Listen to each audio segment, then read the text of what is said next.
Bu Nimade ketemu lagi. Ketemu lagi, senang banget di Adiwastra nih sekarang nih. Ini kalau nengok sini tadi, apa yang Ibu Nimade lihat di sini sekarang, Bu? Menurut saya sih kagum ya, kekaguman akan kekayaan kekayaan wasra kita ya, kemudian dalam menjaganya, dalam berinovasi gitu, sehingga antara masa lalu di mana kita punya keberagaman itu dan ke depan di ada jembatan gitu, ada jembatannya. Jadi seneng kagum deh pokoknya ngelihat di sini, apalagi di lantai ini nih. Iya gitu ya. Kan? Tadi Bu Nimade sebut-sebut conscious pada environment. Yes. Nah ini bagaimana nih mengawinkan budaya, industri berbasis budaya dengan environment? Iya, sebetulnya kita pelan-pelan kita harus kembali kepada masa sebelumnya ya. Sebetulnya kan nenek moyang kita tuh menciptakan kain, pasti semuanya alam ya, alamiah dari segi warna, serat dan sebagainya. Nah, moving forward kita malahan sekarang karena mau cepet kali ya dengan harga terutama nih harga. Terus kita pakai yang chemical dan sebagainya. Sebenarnya itu kan merusak jadinya. Jadi nanti lama-lama orang males pakai kain A, B, C karena merusak alam gitu. Jadi kalau bisa pelan-pelan kita balik lagi sehingga ada economic of scale. Mungkin tidak harus mahal, tapi bisa afford, tapi ramah lingkungan gitu. Dari segi lingkungannya, tapi dari segi sosial juga. Bagaimana caranya? Barusan ketemu yang Bang Torang ya, Sitorus ya. Kan cerita, jadi sebetulnya kita menghargai para artisan kita itu dengan membayarnya sesuai dengan apa yang menjadi sebetulnya kebutuhannya. Kemudian jadi jangan sampai misalnya harusnya upahnya sekian dikurangin, nah itu juga tidak bagus, tidak lestari, tidak sustainable, dan akhirnya hilang kan lama-lama orang ngapain menenun, ngapain jumputan. Ngapain karena harga dihargain cuma segitu gitu. Padahal itu bisa meningkatkan value-nya ya. Betul. Tapi ngomong-ngomong ini Trihitna Karana. Trihitna Karana. Jadi tadi Bu Nimade juga sebut Trihitna Karana. Saya jadi ingat saya pernah membimbing disertasi ini mahasiswa doktor bisnis yang mengangkat Trihitna Karana itu tadi. Nah, terus kemudian yang kaitkan dengan ekspor. Kaitkan dengan ekspor karena itu bisa mengangkat nilai di mata pembeli luar negeri gitu Bu ya? Betul. Sebenarnya konsep itu kan konsep nenek moyang kita ya, yang sangat mulia dan tidak sebelum SDG gitu ya ditemukan, itu kita sudah mempraktekannya yang tadi saya bilang. Bagaimana sih kita menghormati alam tanpa harus merusaknya, tapi tetap juga bisa hidup.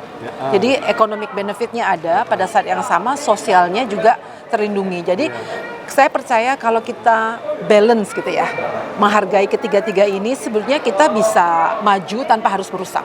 Dan sih. Pameran ini Adiwastra Nusantara ini sesuatu yang bisa memberi kesempatan itu ya? Ini wadah sebetulnya, wadah untuk kita bisa, karena kan sebenarnya misalnya dari sini nih, dari Kekean Wastra Gallery, melihat misalnya yang mana nih? Tetangga sebelah, kok bagus ya, kita bisa belajar, jadi nggak harus bersaing. Jadi belajar, kok bisa maju, gimana caranya, kita juga harus terbuka sih.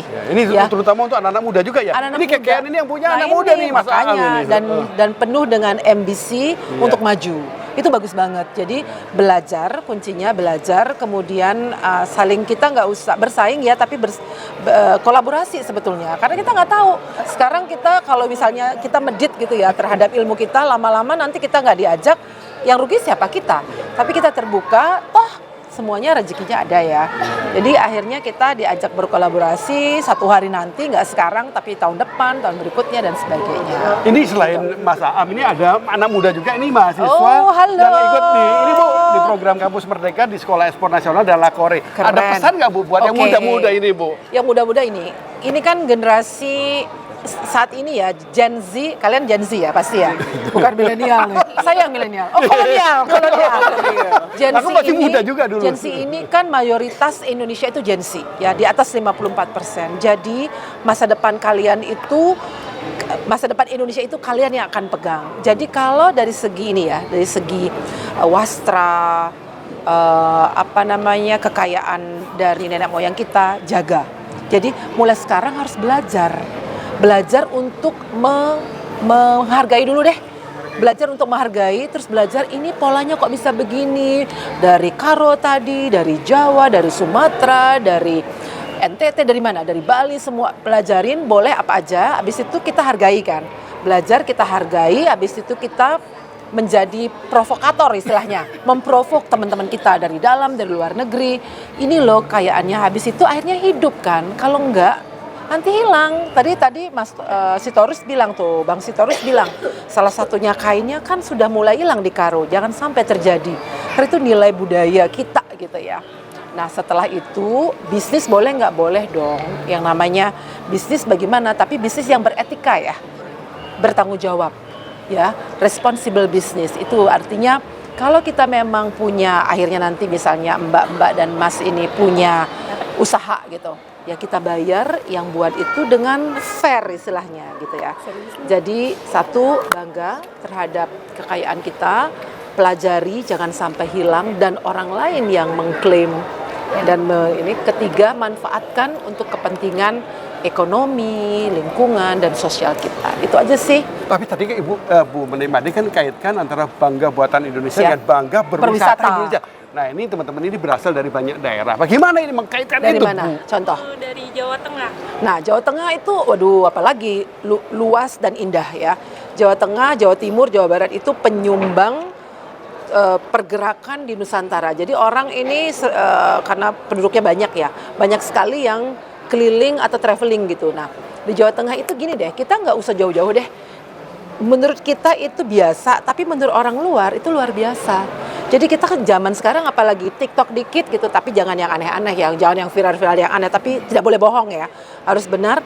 Misalnya padi gitu, di sawah ada mistinya datang, terus kita bisa ambil angle yang bagus, viralkan, itu bersumbang sih terhadap ekonomi, terhadap destinasi kita. Nanti orang datang kan, setelah dia datang, beli minum, beli teh, beli kopi, habis itu dia cari kain, Jadi ini kita memutar ekonomi kita. Ini salah satunya yang sustainable itu gitu.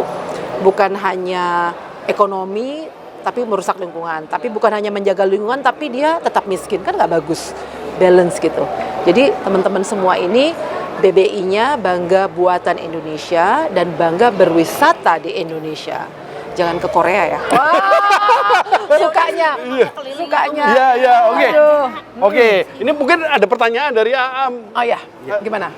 Kami sih dengan apa yang Ibu sampaikan tadi, Iya. kami sudah melakukan sama. Ya, Prinsip kami adalah kita mensukseskan SDGs. yes. Kami pun ada 4 esensi di tempat kami yang itu menjadi spirit kami, empowerment. Kita Ya. fokus pada kelompok perempuan, Ya. alumni vokasi dan disabilitas. Ya. Kita fokus di 4 daerah di pelosok, area gambut, mangrove dan nelayan. Oh, Kami pas tempat sasaran banget. itu. Yang kedua environment friend, yang kedua local resources. Kita mengusahakan bagaimana serat-serat yang kita buat berhasil ini Lokal ya. seluruhnya Indonesia. Bagus. Environment friendly, kita fokus pada isu water, krisis energi air. Dan yang keempat adalah yang tadi Bu sampaikan, fair trade. Ya. Biar ada keseimbangan dari hulu ke hilir. Hilir. Kita nggak bisa seperti yang saat ini memang semuanya oportunis ya Bu. Ya. Gitu. Tapi bagaimana kita mengembalikan lagi seperti yang tadi Ibu sampaikan soal warna. Ya. Setelah Belanda datang, indigo vera dieksploitasi dan jadikan itu semua jadi chemicals.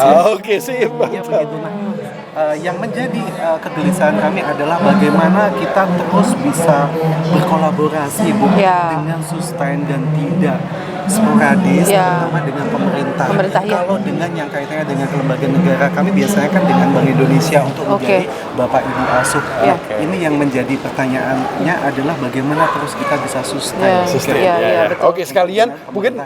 Ya. Nah, ini sekalian pertanyaan Mas Aam, kalian pertanyaan Mbak Helga ini. Naik sebentar. Bagaimana ini Adiwastra Nusantara ini bisa kemudian ikut mendukung apa yang disampaikan oleh Ibu Sri Nimati?